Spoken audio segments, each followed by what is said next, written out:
بسم اللہ الرحمن الرحیم ولا تمدن عينيك إلى ما متعنا به أزواجا منهم زهرة الحياة الدنيا لنفتنهم فيه ورزق ربك خير وأبقى ولا اور نہ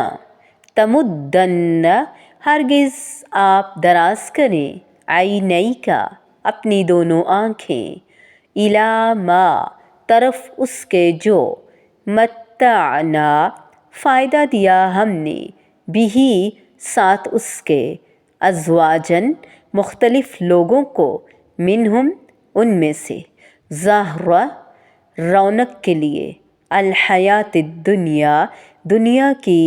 زندگی کی لنفتنہم تاکہ ہم آزمائیں انہیں فیہ اس میں ورزق اور رزق ربی کا آپ کے رب کا خیرن بہتر ہے وابقا اور زیادہ باقی رہنے والا اور اپنی نگاہیں ہرگز ان چیزوں کی طرف نہ دوڑانا جو ہم نے ان میں سے مختلف لوگوں کو آزمائش دنیا کی دے رکھی ہیں تاکہ انہیں اس میں آزما لیں تیرے رب کا دیا ہوا ہی بہت بہتر اور بہت باقی رہنے والا ہے۔ اس سے مراد آخرت کا اجر و ثواب ہے جو دنیا کے مال و اسباب سے بہت ہی بہتر ہے اور اس کے مقابلے میں باقی رہنے والا بھی۔ حدیث میں آتا ہے حضرت عمر نبی کریم صلی اللہ علیہ وآلہ وسلم کی خدمت میں حاضر ہوئے، دیکھا کہ آپ ایک کھردری چٹائی پر لیٹے ہوئے ہیں اور بے سر و سامانی کا یہ عالم کہ گھر میں چمڑے کی 2 چیزوں کے علاوہ کچھ نہیں۔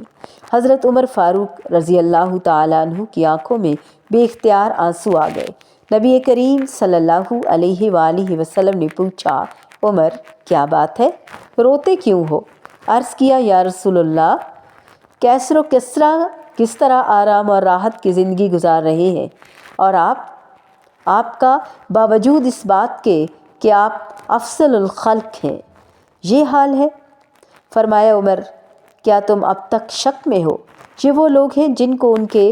آرام کی چیز دنیا میں ہی دے دی گئی، یعنی آخرت میں ان کے لیے کچھ نہیں۔ آخرت کمانی ہے یا دنیا، یہ ہم نے دیکھنا ہوگا۔ وَلَا تَمُدَّنَّ عَيْنَيْكَ إِلَىٰ مَا مَتَّعْنَا بِهِ آنکھیں پھیلانے سے مراد تعجب سے دیر تک دیکھتے رہنا، جیسے ہاتھ پھیلانا مراد ہے، اپنے ہاتھ پھیلانا، پاؤں پھیلانا، آنکھیں پھیلانا یہاں پسندیدہ چیز کی طرف دیکھنا اور دیکھتے ہی چلے جانا۔ آپ اپنی آنکھیں نہ پھیلائیں، مت دیکھیں ان چیزوں کو، کیونکہ اس سے دل میں اس چیز کی خواہش پیدا ہو سکتی ہے جو اللہ تعالیٰ کے نزدیک مچھر کے پر کے برابر بھی نہیں، اس کی کوئی وقت نہیں، کوئی حیثیت نہیں۔ زہرۃ الحیات الدنیا دنیا کی زندگی کی زینت، دنیا کی زینت کے بیان مختلف جگہوں پہ قرآن میں اللہ نے بتایا، سورۃ آل عمران 14، التوبہ 24، بلکہ انسان کو ملنے والی ہر چیز ہی دنیا کی زندگی کی زینت ہے۔ فرمایا، وما اوتیتم من شیء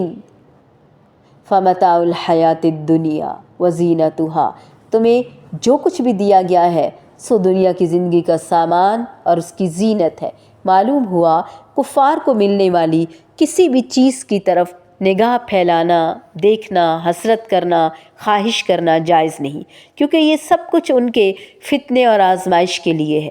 اور حقیقت میں ان کی زندگی مشکل ہے، کٹھن ہے، دشوار ہونے کا باعث ہے۔ یہ چیزیں ان کے لیے دشواری کا باعث ہوں گی۔ فَإِنَّ لَهُ مَعِيشَةً ضَنْكَ تو بے شک اس کے لیے تنگ گزران ہے۔ پھر سورۃ توبہ کی آیت نمبر 55 بھی آپ دیکھ سکتے ہیں،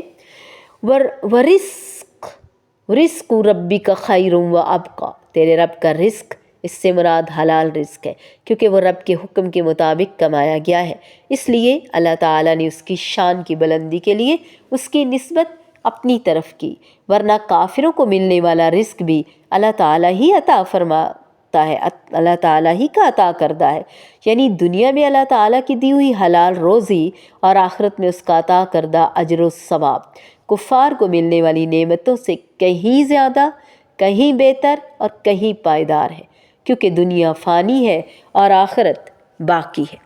دنیاوی شان و شوکت سے دل بڑا روب کھاتا ہے، ہرگز نہیں کھانا چاہیے۔ اللہ رب العزت بار بار منع فرما رہے ہیں، حقیقت کو کھول کھول کر بیان کیا گیا ہے، نگاہ اٹھا کر بھی نہ دیکھو۔ دنیاوی زندگی کی اس شان و شوکت کو جو ہم نے ان میں سے مختلف لوگوں کو دے رکھی ہے، وہ تو ہم نے انہیں آزمائش میں ڈالنے کے لیے دی ہے۔ قبرستانوں کے پاس سے گزرتے ہوئے سوچئے، بڑی بڑی شان و شوکت والے اب اس بستی میں ہیں۔ اللہ انجام بخیر کرے، خاتمہ خیر پر کرے ہمارا، آمین ثم آمین۔ ولا تمدن عينيك إلى ما متعنا به أزواجا منهم زهرة الحياة الدنيا لنفتنهم فيه ورزق ربك خير وأبقى